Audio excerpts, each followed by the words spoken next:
काय मग मैत्रिणींनो, आंबे खाल्ले का? आणि आंब्याचे वेगवेगळे वड्या, बर्फी खाल्ले असतील, पण अशी वडी तुम्ही नसल बनवली, नक्कीच ट्राय करा. अगदी अप्रतिम लागते. तरी कशी बनवायची एकदम स्वादिष्ट आणि चविष्ट वडी, आंब्याची वडी कशी बनवायची? चला तर रेसिपी स्टार्ट करूयात.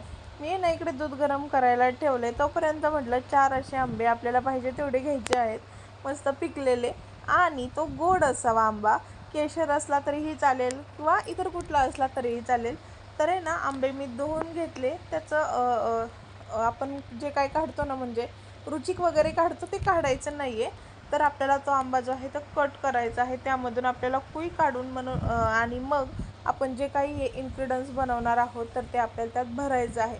त्या अगोदर आहे ना, मी ते दूध गरम करायला ठेवलं आणि तापवलेलं दूध थोडंसं वाटीत काढून घेतलं आणि त्यामध्ये मी टाकून घेतलं मला पाहिजे तेवढी अंदाजी कस्टर्ड पावडर मी यामध्ये ॲड करून घेतली आणि ती दुधामध्ये छान अशी मिक्स करून घ्यायची आहे. त्या गोठळ्या होऊ द्यायच्या नाही आहेत, म्हणून अशी छान मिक्स करून घ्यायची आहे, जेणेकरून आपली जी बर्फी आहे ती एकदम टेस्टी होते. आणि त्यासोबत आपल्याला ड्रायफ्रूटसुद्धा जर का टाकायचे असतील तुम्ही तुमच्या आवडीनुसार टाकू शकता. नसेल अवेलेबल तर फक्त कस्टर्ड पावडर आणि साखर टाकली तरीही सुद्धा चालतं. तर आहे ना बघा, याला आहे ना गाठी होऊ नयेत म्हणून मी अशा पद्धतीने याला चमच्याच्या साहाय्याने याला मस्त असं हलवून घेते. आणि अजून थोडीसं मला वाटलं की अजून थोडी कस्टर्ड पावडर टाकावी, म्हणून मी टाकली अजून. आणि ना मग कस्टर्ड पावडरची चव आहे ना एकदम छान लागते, पण प्रमाणात वापरावं असं मला वाटतं. माझी इथं आंबी मोठी होती आणि मला जे लागणारं बेटर आहे, मला असं वाटलं की जास्त लागेल, म्हणून आहे ना याच्यासाठी मी इथे जास्तच कस्टर्ड पावडरचा जरा जास्त यूज केलेला आहे. कस्टर्ड पावडर टाकल्यानंतर आहे ना आपल्या दुधाचा जो कलर आहे तो एकदम चेंज होतो, पूर्ण असा येल्लो येल्लो दिसायला लागतो. आणि आहे ना मस्त असं याला मी मिक्स करून घेतलेलं आहे. आणि आता आपण आहे ना हे दुधामध्ये टाकून घेऊयात. बघा, तर आहे ना अशा पद्धतीने मी दूधसुद्धा तापवून घेतलं आहे छान असं. साईचं दूध होतं थोडंसं मिक्स. तर आहे ना म्हटलं आता छान असं आटवून घ्यावं, जेणेकरून आपली जी टेस्ट आहे ती एकदम अशी छान येणार आहे. तर आहे ना यामध्ये मी मिक्स करून घेतलं आणि हे जे कस्टर्ड पावडर आहे आपण मिक्स केलेली, तर आहे ना ती पातेल्याचे जे तळ आहे तर त्याला चिटकवू नये, म्हणून आहे ना याला कंटिन्यू पळीच्या साहाय्याने किंवा तुम्ही एखाद्या चमच्याच्या साहाय्याने सुद्धा याला कंटिन्यू हलवत राहायचं आहे. बघा, आपलं दूध आहे ना एकदम असं घट्टसर होऊ लागलेलं आहे आणि हे खाली चिटकण्याची शक्यता असते, म्हणजे करपून जाऊ शकतं याच्यासाठी. तर याला छान असं हलवत राहायचं, कंटिन्यू हलवत राहायचं आहे, थोड्या वेळासाठी सुद्धा मोकळं सोडायचं नाही. तर आहे ना आता आपण आहे ना यामध्ये टाकून घेऊयात थोडंसं दूध टाकलं मी वरून, कारण की जरा जास्तच मला घट्ट वाटायला लागलं. आणि नंतर यामध्ये जातील आपले ड्रायफ्रूट जातील, तर काजू बदाम असं यामध्ये जाईल. म्हटलं थोडंसं कस्टर्ड पावडर जे आहे ते छान असं दुधामध्ये शिजवून द्यावं. आणि थोडंसं मी याला थंड करून घेतलं आणि ना मग यामध्ये मी टाकलं ड्रायफ्रूट्स, काजू बदामाचे तुकडे टाकले, 10-12 काजू घेतले, 10-12 बदाम घेतले आणि त्यानंतर थोडीशी साखर टाकली, कारण की आंबा ऑलरेडी गोड आहे, दुधातही गोडवा असतो आणि ड्रायफ्रूट्समध्ये सुद्धा गोडवा असतो. याच्यामुळे म्हटलं साखरेचं प्रमाण अगदी आपण थोडंसंच वापरूयात, म्हणून आहे ना अगदी 2-3 चमचे एवढी साखर टाकली आहे. तर आहे ना मी टेस्ट बघितली नक्की कसं लागतं आहे. तर आहे ना टेस्ट एकदम छान लागत होती आणि म्हटलं आता थोडंसं अजून दूध यामध्ये ॲड करावं. आणि आता हे सगळं 1-2 मिनटासाठी मी छान आहे ना शिजवून देते आणि मस्त याची ग्रेव्ही झाली असं म्हणूयात आपण. तर आहे ना आता आपल्याला त्याची जे आपला आंबा आहे तर आहे ना त्याची आपल्याला पोळी काढायची आहे. तर आहे ना याला थोडंसं असं थंड करायचं आहे.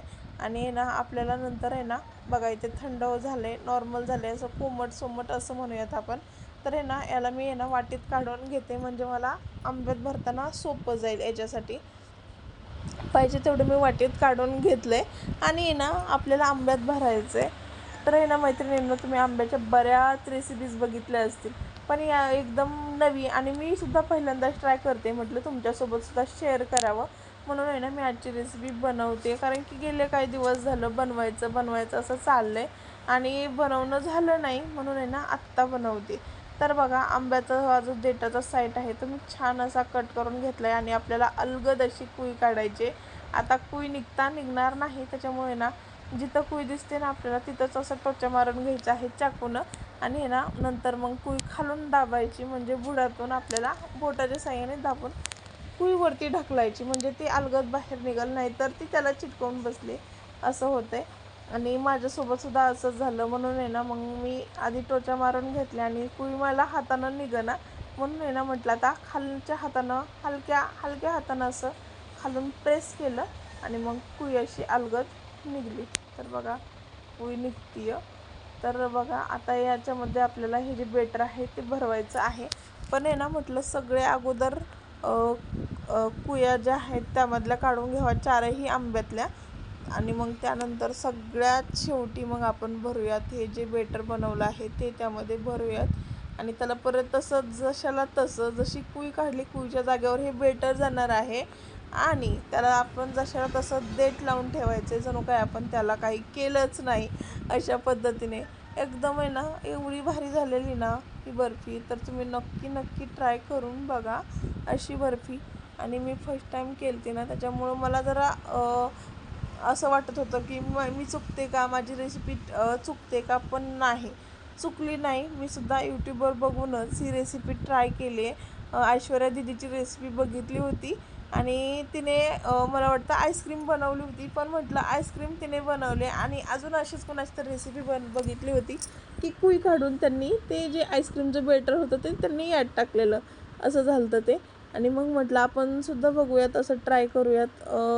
मग अशा रेसिपी सारखं डोळ्यासमोर आल्या की मग असं वाटतं ना बनावं म्हणून. एका डब्यात काही 2 आंबे बसले नाहीत म्हणून आहे ना आता एका डब्यात एकच ठेवला. आणि मग आता जसे भांडे माझ्यापाशी आले, म्हणजे जसं की वाट्या डब्बा जे काय आहे ना, मी प्रत्येकात एक एक ठेवून दिलं, असं झालेलं. आता तुम्ही सुद्धा घेताना एक तर मोठं पातेलं घ्या. माझं पातेलं घ्यायचं माझ्या डोक्यात आलं नाही, आत्ता येते. तर आहे ना मग मी म्हटलं आता कशात ठेवायचं, मग मी वाट्यात ठेवून दिलं. छान पद्धतीने हे सेट होतं आणि बर्फी एकदम अप्रतिम लागली. आणि ना याला बघा सगळं बेटर जे आहे तर काही वेळेस काय झालेलं तर चाकूने ना त्याचं जे आतलं जे मांस आहे आंब्याचं तर ते पुढं सरकलेलं. तर मग तसंच त्याला मी हलक्या हातानं मागं सरकवून ते बेटर जे आहे मधोमध भरून घेतलं आणि त्याला देठ लावून परत जशाला तसं ठेवून दिलं. मैत्रिणींनो, तुम्हाला रेसिपी कशी वाटली, आवडली का? आवडली असेल लाईक करा, शेअर करा आणि मला सपोर्ट करायला विसरू नका. चॅनल सबस्क्राईब करून ठेवा.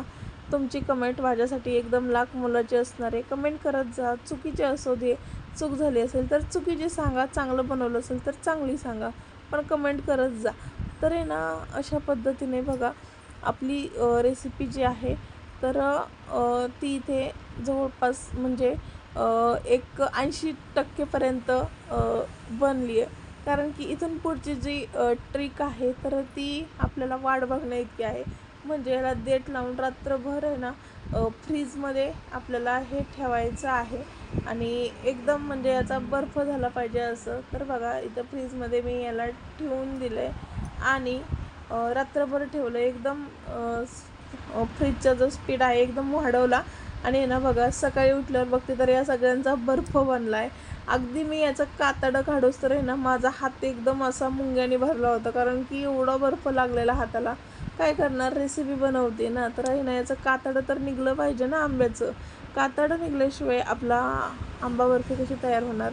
अलगद हाताने वरचा जो देठ आहे तो काढून घेतला आणि त्यानंतर आहे ना चाकूच्या साहाय्याने याचं जे कातड आहे ते काढून घेतलं आणि त्याला आहे ना मग नंतर कट केलं आणि आपली मग बर्फी तयार झाली. तर तुम्ही आंबे खाल्ले का, कोणकोणत्या प्रकारचे आंबे खाल्ले, त्याचसोबत तुम्ही आंब्याचं कुठले म्हणजे इन्ग्रेडियंट्स बनवले, कुठल्या रेसिपीज बनवल्या, आंबावडी बनवली किंवा अजून वेगळं काही बनवलं, नक्की कमेंट करून सांगा. तर हे ना बघा याचं जे कातड आहे ना एकदम छान असं निघतं आहे आणि मग बघून घ्या आता तुम्हीच.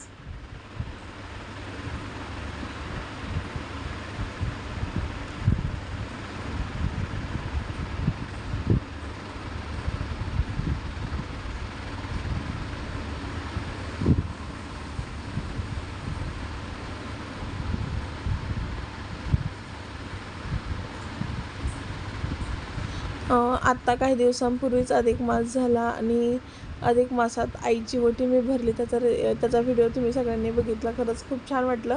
आणि त्यासोबत ते ना तुम्हाला व्हिडिओ कसा वाटला नक्की सांगा. आणि अधिक मास संपत आल्यावर या सगळ्या गोष्टी केलेल्या. तर आहे ना पुढं एक 4-5 दिवस बाकी होता आणि मग म्हटलं तर चला आपण सुद्धा आपल्या आईची ओटी भरूयात. पण ते केलं त्यावेळेस मला ही आंबावडी बनवायची होती, पण आहे ना मम्मीला राहायला वेळ नव्हता. 2 दिवसात लगेच तिला निघायचं होतं. मग ती कसं तरी मग आपली ओटीचं जे काही असेल ते केलं आणि मग ती आंबावडी वगैरे तिच्यासाठी नाही बनवली किंवा आमरससुद्धा नाही बनवला, वेळच नाही भेटला, अशा गोष्टी झालेल्या. तर आहे ना बघा इथे ना आंबावडी बनली आणि एकदम मला असं वाटतंय आपण मिठाईच्या दुकानामध्ये सुद्धा मिळतात अशा वड्या. तर आहे ना एकदम मला तसंच आकार दिसायला यायचा. आता कट करून घेते. बर्फ आहे हातावरती माझ्या आणि आता तुम्हीच विचार करा, हातावरती बर्फ असल्यावर आपण कसा रिॲक्ट होऊ शकतो किंवा काय वाटतं. पण तरीसुद्धा मी असं याला कट केलं, कारण की रेसिपी आहे, फेल नाही गेली पाहिजे. आणि मी जेव्हा रेसिपी बनवते ती एकदम पूर्णपणे म्हणजे मला आवडती म्हणून बनवते आणि प्रत्येक रेसिपी ट्राय करण्याचा प्रयत्न माझा नेहमी असतो.